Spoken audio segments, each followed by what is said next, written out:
સહી દિશા અક્ષર ઇન્વેસ્ટમેન્ટ પરિવારના સદસ્યો અને મિત્ર પરિવાર સાથે એનો શુભારંભ હતો. ખૂબ જ મોટી સંખ્યાના પરિવારના મિત્રો પણ આવ્યા હતા. મારી સાથે ભાઈશ્રી પણ જોડાયેલા છે.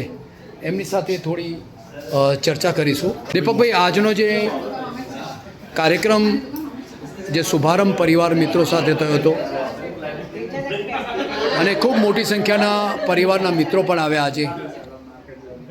જોકે આજે મને તમે રૂબરૂ પણ મુલાકાત કરી, તમારી સાથે વાતચીત કરવાનો એક શુભ અવસર પણ મને મળ્યો. આજે તમને કેવો લાગ્યો કાર્યક્રમ? આજે અમારા ભાવેશ કુમાર અને મારી બહેન ડિમ્પલ એને એ લોકોએ 20 વર્ષ પહેલાં અક્ષર ઇન્વેસ્ટમેન્ટ નામનું એક નાનો સરખો છોડ ઊભો કર્યો હતો.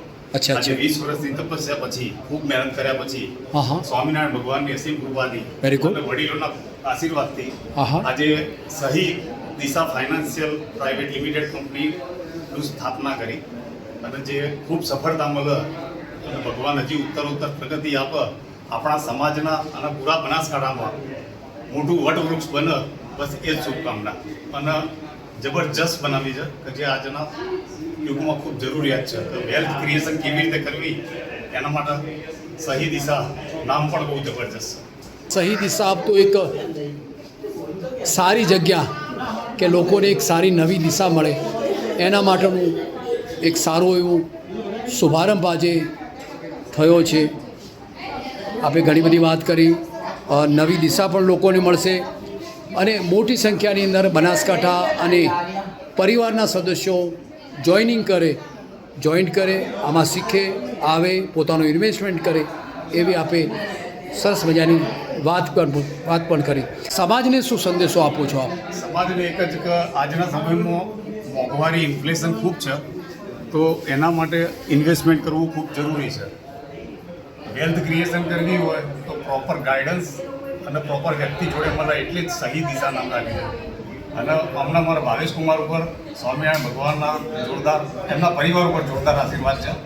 એટલે તમે કોઈ જગ્યાએ તમને એવું નહીં લાગે કે અમને ઓછું ઇન્વેસ્ટમેન્ટ કર્યું પણ ઓછો લાભ મળ્યો છે. ઓછો લાભ મળે એવું નહીં થાય, સારો જ લાભ મળશે. બરાબર.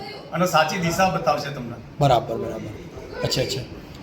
આપ પણ એવું કહો છો કે અત્યારે હાલ જો કે વર્તમાન સમયની અંદર ઇન્વેસ્ટમેન્ટ કરવું પણ ખૂબ જરૂરી છે. સેવિંગ હશે તો જ ભવિષ્ય માટે તમે વિચારી શકશો. સેવિંગ બચત હશે તો તમે આગળનું તમે વિચારી શકશો. અચ્છા, નવા જનરેશનને શું કહેવા માગશો? નવા જનરેશન અત્યારે ખૂબ જ ખર્ચા કરે છે. નવા જનરેશનને એક જ સંદેશો છે કે ખોટા બિનજરૂરી ખર્ચા ઓછા કરવા જોઈએ.